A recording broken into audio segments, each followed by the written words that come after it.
নমস্কার, লাইভ ফুটে আপনাদের সবাইকে জানাই অনেক অনেক স্বাগত। আজকে চলে এসেছি একেবারে সমুদ্রের মাছ নিয়ে। এগুলো কিন্তু গভীর সমুদ্রে থাকে, এগুলোকে শালপিস মাছ বলে। আর শালপিস মাছ না দু রকমের হয়, এই মাছটা গভীর সমুদ্রে হয়। আরও একরকম শালপিস থাকে, সেগুলো একটু সরু সরু, চাওড়া কম। এর কিন্তু চাওড়াটা অনেকটা, এই দেখুন অনেকটা চাওড়া। এগুলো কিন্তু টলির মাছ। আজকে আমি এই যে শালপিস মাছ, এই শালপিস মাছের দারুণ একটা রেসিপি বানিয়ে আপনাদের সঙ্গে শেয়ার করব। এই শালপিস মাছের সব থাকতে যেই রেসিপিটি ভালো লাগে সেই রেসিপিটি আপনাদের সঙ্গে শেয়ার করব। আপনারা শুধু ভিডিওটি প্রথম থেকে শেষ পর্যন্ত দেখতে থাকুন, আশা করি ভালো লাগবে। কদিন তো প্রচণ্ড বৃষ্টি গেছে, আজকে বেশ ওয়েদারটা পরিষ্কার হয়ে গেছে, চারিদিকে বেশ হালকা ঝলমলে ওয়েদার। আর বর্ষার সময় জানেন তো একটু মানে বৃষ্টি কদিন গেছে, একটু ঝলমলে ওয়েদার হলে খুব ভালো লাগে। তাই আজকে সেই ঝলমলে ওয়েদারে বানাবো এই শালপিস মাছের দারুণ রেসিপি। চলুন তবে মাছটা এখানেই কাটবো, আর এখান থেকে ধুয়ে নিয়ে চলে যাবো। এই শালপিস মাছ কিন্তু আঁশ না ছাড়িয়ে উপরের যে চামড়াটা খুব সুন্দর উঠে যায়, কেটে নিতে হবে।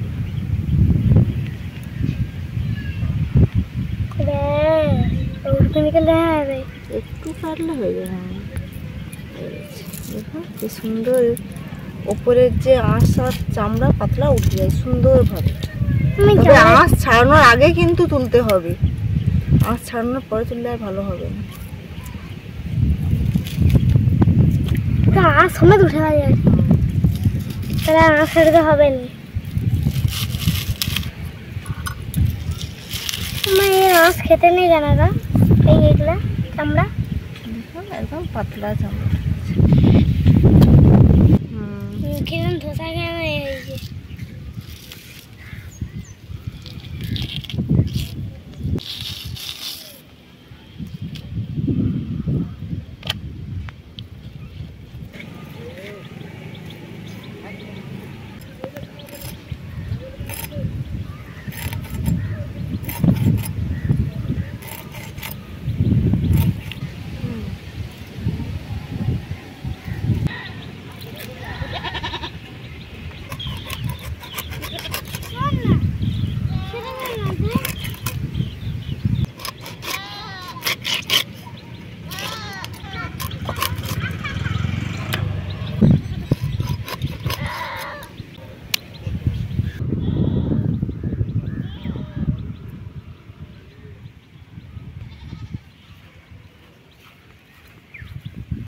মাছগুলো কাটা হয়ে গেছে, এবার ধুয়ে নিচ্ছি।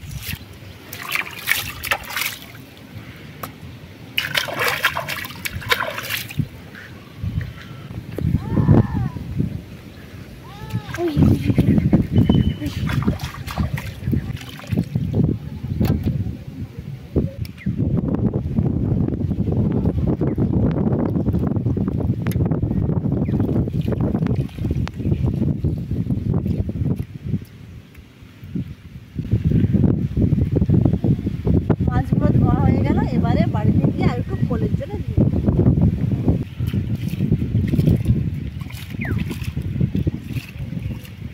চলো।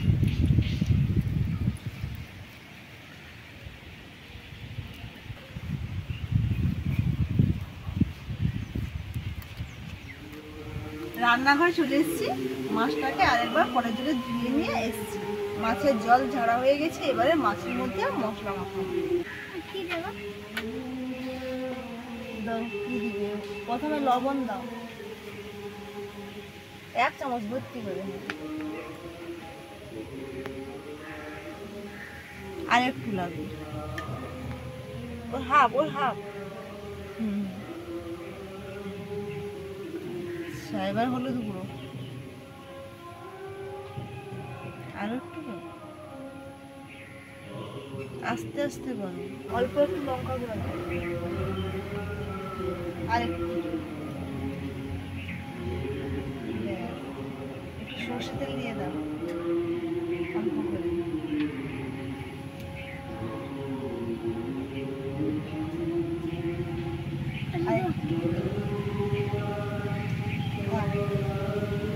আস্তে করে রেখে দাও।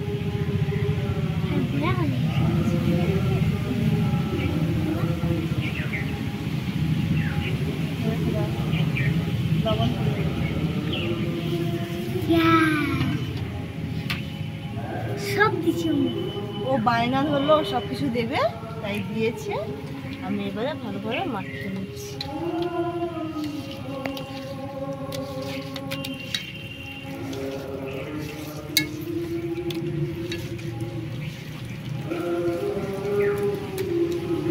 মাছের মধ্যে সবকিছু মাখিয়ে নিয়েছি, এবারে উনুন জ্বালিয়ে নেব। বর্ষাকালের উনুন মানে জ্বালতে বেশ সময় লাগে, ততক্ষণ এই মাছ মাখানো হয়ে থাকবে। উনুন ধরে গেছে, কড়াই বসিয়ে দিয়েছি, এবারে মাছ ভাজবো। কড়াই গরম হয়ে গেছে, দিয়ে দিচ্ছি সর্ষে তেল। কড়াইতে আগে রান্না হয়েছিল ডিমের ভাজা, তাই ডিম ভাজাগুলোই লেগে আছে।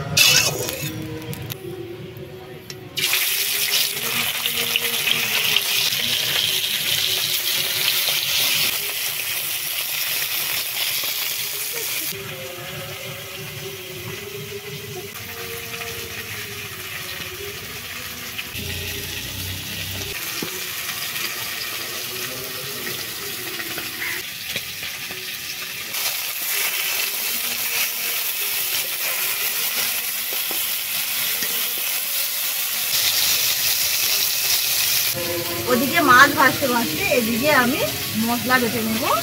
পেঁয়াজ, আদা, রসুন, জিরে,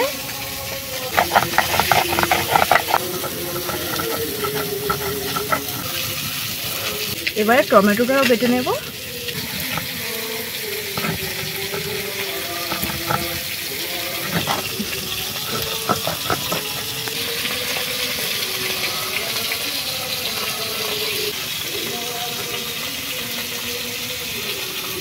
মশলা বাটা হয়ে গেছে, আর একটু বেশি হয়ে গেছে, তাই জন্য আমি এ বাটিয়ে নিয়েছি। এর মধ্যে আরো একটু জল দিয়ে দেবো।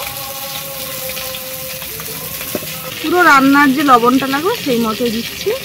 হলুদ গুঁড়ো, লঙ্কা গুঁড়ো, বেটার বানিয়ে রেখে দিলাম। মাছগুলোও ভাজা হয়ে গেছে, এবারে বানাবো মাছের ঝাল। দিয়ে দিচ্ছি কড়াইতে আবারও সর্ষে তেল। তেল গরম হয়ে গেছে, দিয়ে দিচ্ছি বাটা মশলা।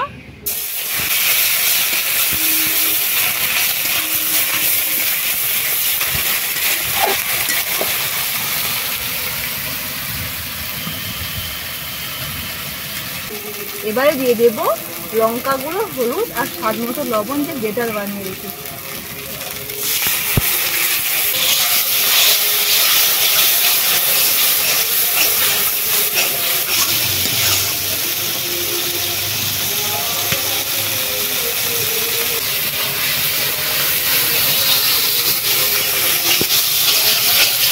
মশলা থেকে দেখুন খুব সুন্দরভাবে তেল ছেড়ে গেছে, এবারে জল দিয়ে দিচ্ছি।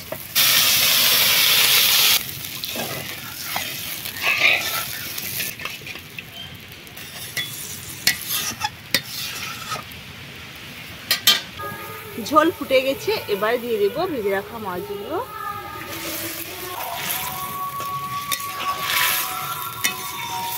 মাছ দিয়ে 20 ঢাকনা লাগিয়ে দেবো।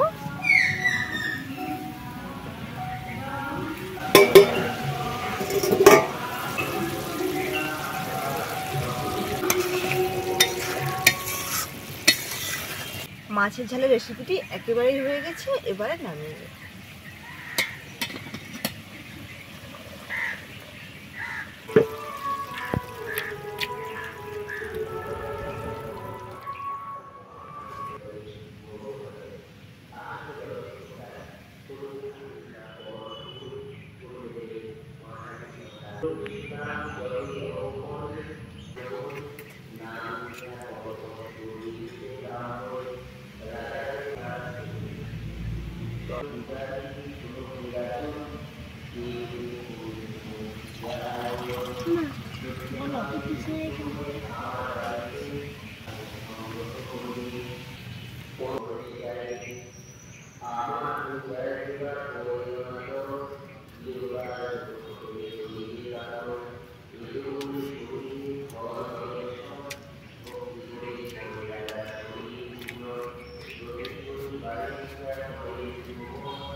বন্ধুরা কি সুন্দর লাল টকটক করছে মাংসের মতো।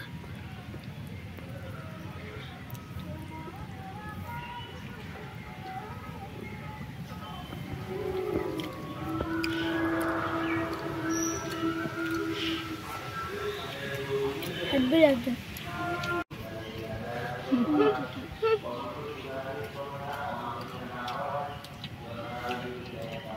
আজকে আমি অল্প করেই ভাত নিয়েছিলাম, দু বোনে মানে কামড়া কামড়ি করে খাচ্ছে। রিয়া তো ভাত ট্রে নিচ্ছে তার দিকে। বাড়িতে গিয়ে আবার সবাই একসঙ্গে খাবে। আজকে ভিডিওটি এখানে শেষ করছি। ভিডিওটি আপনাদের কেমন লাগলো অবশ্যই জানাবেন। আর এই রেসিপিটি ভালো লাগলে অবশ্যই অবশ্যই একটু লাইক করবেন, কমেন্ট করবেন। ভালো থাকবেন, সুস্থ থাকবেন এবং সাবধানে থাকবেন।